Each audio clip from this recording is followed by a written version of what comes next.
समुद्र में। किसमें? समुद्र में है या ग्लेशियर में? किसमें है? ग्लेशियर। अब ग्लेशियर कहाँ होंगे? ग्लेशियर कहाँ होते हैं? जो उत्तरी ध्रुव है, दक्षिणी ध्रुव है, या पर्वत के ऊंचाई पर है, हिमालय, वहाँ पर बर्फ के रूप में रहता है। तो ये पानी साधारणतः ना तो हमारे पीने के काम में आ रहा है और ना ही हमारी खेती के काम में आ रहा है, क्योंकि जब ये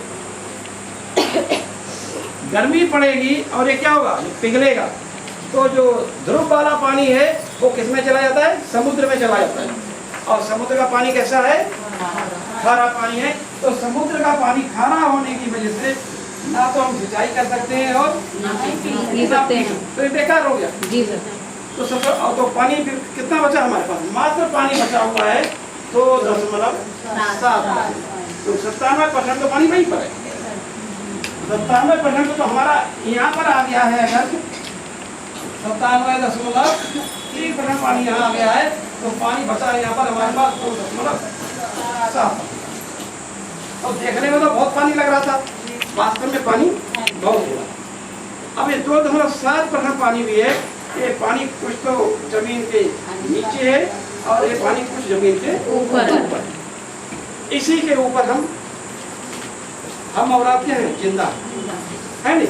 अब ये पूरा पानी भी हम लोगों के काम में नहीं आता, क्योंकि कुछ पानी तो जमीन के बहुत नीचे चला जाता है, इतने ही नीचे चला जाता है जिसका हम उपयोग नहीं कर सकते। तो एक अगली समस्या खड़ी होगी पानी की। और दूसरी चीज है, यहाँ आप देख लीजिए कि कुल कितना पानी काम में आ रहा है? 0.4% पानी मात्र काम में आ रहा है, और पानी इतने नीचे चला जाता है वो किसी काम का नहीं बचा। तो अब हम क्या करें? पानी कहाँ से लाएं? तो क्योंकि स्रोत हमारा क्या है? वर्षा है। तो अगर वर्षा के पानी को सही तरीके से हम संचित नहीं करेंगे, सही तरीके से संरक्षण नहीं करेंगे, नहीं रोकेंगे, तो ये पानी क्या होगा? कहाँ जाएगा? बेकार हो गया। हाँ, पहले तालाब भरेगा, फिर नाला भरेगा, फिर छोटी नदी भरेगी, फिर बड़ी नदी भरेगी, और फिर समुद्र में चला जाएगा। और समुद्र में जाते ही जो अच्छा पानी था वो बेकार प्रकार था। उसमें 5 परत मॉडल आया, दूसरा मल्टी क्रॉपिंग मॉडल आया ना, और एक चावल की सघन खेती आई, चावल सघन प्रणाली आई, ठीक है। और एक प्रणाली आई हमारी चावल मछली पालन, ठीक है। बहुत सब इसमें आते हैं। एकल फसल पद्धति के अंतर्गत ये सब एकीकरण मत भूलना, बहुत इस पर सवाल आते हैं। एक जगह सारी जो कृषि से जुड़ी हुई हमारी प्रैक्टिसेज हैं, जितनी भी, चाहे मुर्गी पालन हो, चाहे मछली पालन हो, चाहे सुअर पालन हो, रेशम पालन हो, वो सारी की सारी जब हम एक जगह इकट्ठी करेंगे, उनमें से मनपसंद जो भी हो, जैसी जिसकी क्षमता किसान में, ऐसा नहीं है कि थोपा जा रहा है किसी को, तो वो अपने क्षमता अनुसार पैसा, उसमें एक मुर्गी फार्म बनाने का पैसा, तो वो क्या बनाएगा? मुर्गी फार्म। उसके पास जगह है तो बनाएगा। अब उसके पास इतनी जगह नहीं है तो वो क्या कर ले? वर्मी कंपोस्ट बना ले। मुर्गी में तो लंबा चौड़ा फील्ड था, लेकिन वो वर्मी जो है वो एक निश्चित एरिया में कर सकता है, बेचने के पर्पज से नहीं कर सकता, अपनी खेती के लिए तो कर सकता है ना। थोड़ी सी दूर में ही वो सुअर पालन कर सकता है। एक किसान के यहाँ गए थे नवाबदार, तो उसने अपने यहाँ, वो रिटायर फौजी है, रिटायर होता है, उन्होंने टोटल प्राकृतिक खेती अपनाई हुई है अपने उसने टोटल। वो नहीं 25 बीघे में उसने चारों तरफ तार बाड़ कर रखी है, उसके अंदर एक मकान बना रखा है। देखिए उसने बकरी भी पाल रखी है, 4 से बकरियां हैं, देसी गाय है उसके यहाँ, आप ताज्जुब करोगे, वे गाय उसने पाल रखी हैं जो सड़कों पे घूम रही थी, जिनकी कदर ही नहीं,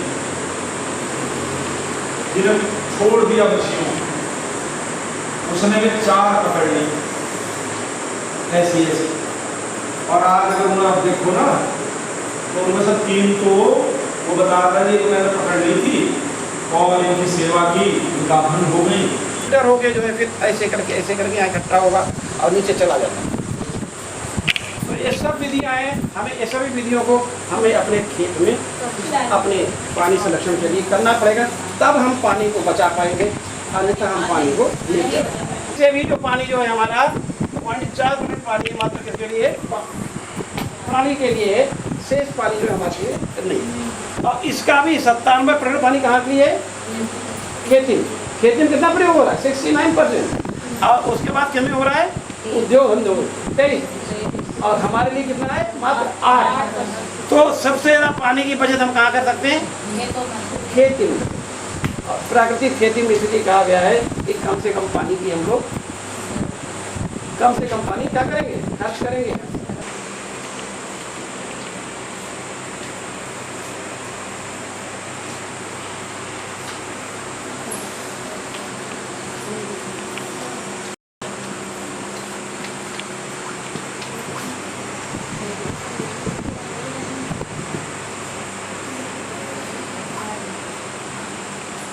एकीकृत कृषि प्रणाली है ना, तो इसके मतलब क्या हुआ कि एकीकृत करना है, हमें क्या करना है, एकीकृत माने इकट्ठा करना है। क्या करना है, एकत्र करना है, इकट्ठा करना। क्या एकत्र करेंगे, जो हम अपने खेत पर, अपने फार्म पर विभिन्न प्रकार के उद्योग धंधे करते हैं, क्या करेंगे, उद्योग, कौन से उद्योग धंधे होंगे, जो कि हमारी खेती से संबंधित है। जैसे क्या हो सकता है, फसलों को उगाना, क्या हो सकता है, फसल हो सकता है, और क्या हो सकता है, पशुपालन हो सकता है, पशुपालन, मधुमक्खी पालन, ठीक है नहीं, मधुमक्खी, चाहे बकरी को क्या होता है, जिनके बाल उतारते हैं, भेड़ पालन हो, चाहे मुर्गी पालन हो, और मुर्गी पालन हो, चाहे मुर्गी का क्या होता है, और बतख, क्या होता है, बतख पालन हो, और चाहे जो अभी बता रही थी आप,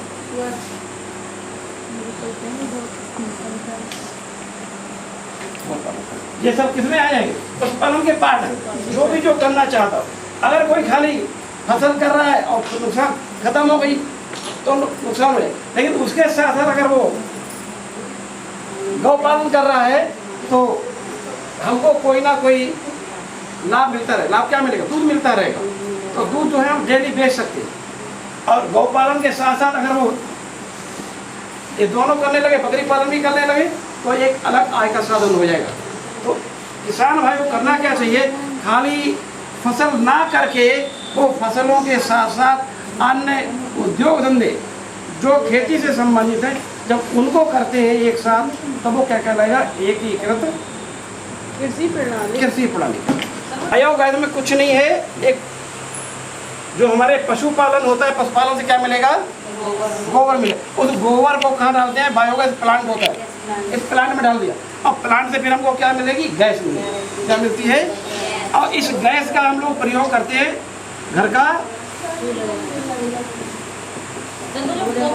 हाँ गोबर गैस, उसी को बायोगैस, उसे बायोगैस कहते हैं। यार चल रही है ना, अब देखिए उसे बायोगैस से भोजन के लिए गैस मिलती है, और इसके लिए प्रकाश के लिए मिलता है, क्या मिलेगा,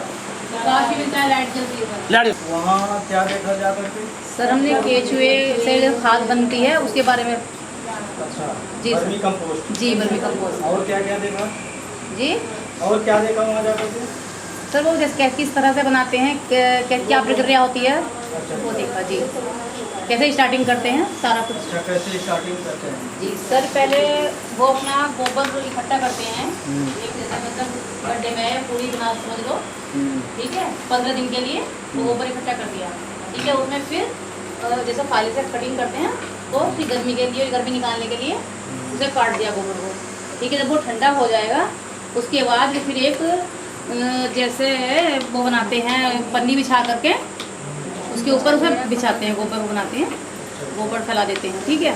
फिर उसके ऊपर वे अपना केचुए जो होते हैं वो उसके ऊपर छोड़ देते हैं।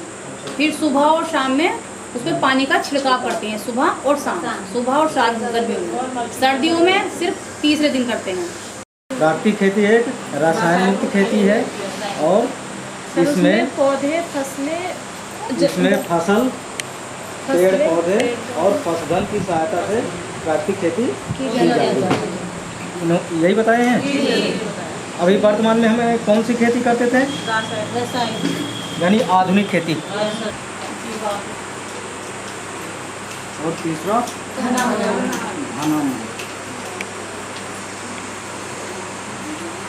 सामग्री मालूम है क्या क्या सामग्री होगी?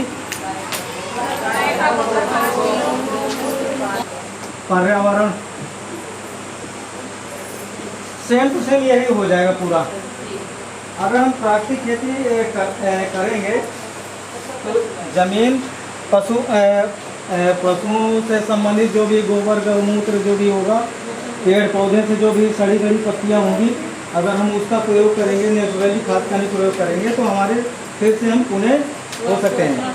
देखते होंगे कि आप लोग सब्जियां वगैरह मार्केट से खरीद करके लाते हैं ना, तो घर में जो सब्जी उगाते हैं तो उस सब्जी का ही टेस्ट मान लीजिए लौकी आपके घर में नहीं है और वो रखी है बिना खाद की, तो उसका टेस्ट देखिएगा।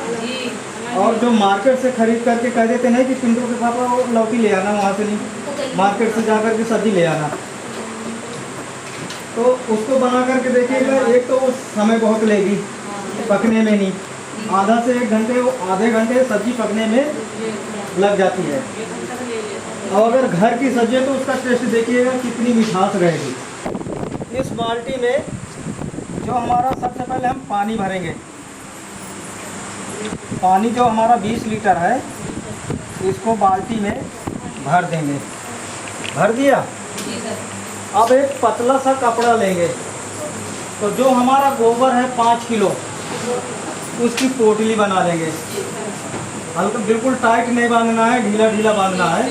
पोटली बना लेंगे और पोटली को क्या है बाल्टी के ऊपर एक लकड़ी रख देंगे, डंडा रख देंगे। अब उस पोटली को क्या है इस डंडे में बांध देंगे, उस पोटली को क्या है इस पानी में डुबो देंगे, है ना। इस पोटली को क्या है पानी में डिप कर देंगे। ये कब तक डूबी रहेगी? 12 से 16 घंटे तक। 12 से 16 घंटे तक डूबी रहेगी। जब 12 से 16 घंटा हो जाए तो फिर क्या करना है, इस पोटली में जो गोबर बना हुआ नहीं उसको हाथों से इस तरह मिसल देना है। तो जो गोबर का अर्क है वो 20 लीटर पानी में आ जाएगा। जो गोबर बाकी बचा हुआ है, जो कचरा बचा हुआ है उसको खेतों में डाल सकते हैं, है ना, वो खाद के रूप में नहीं आ जाएगा। तो 2 सामग्री तो हमारी हो गई। और तीसरा क्या करेंगे? गौमूत्र। गौमूत्र इसमें मिला देंगे। 3 चीज़ें मिल गई।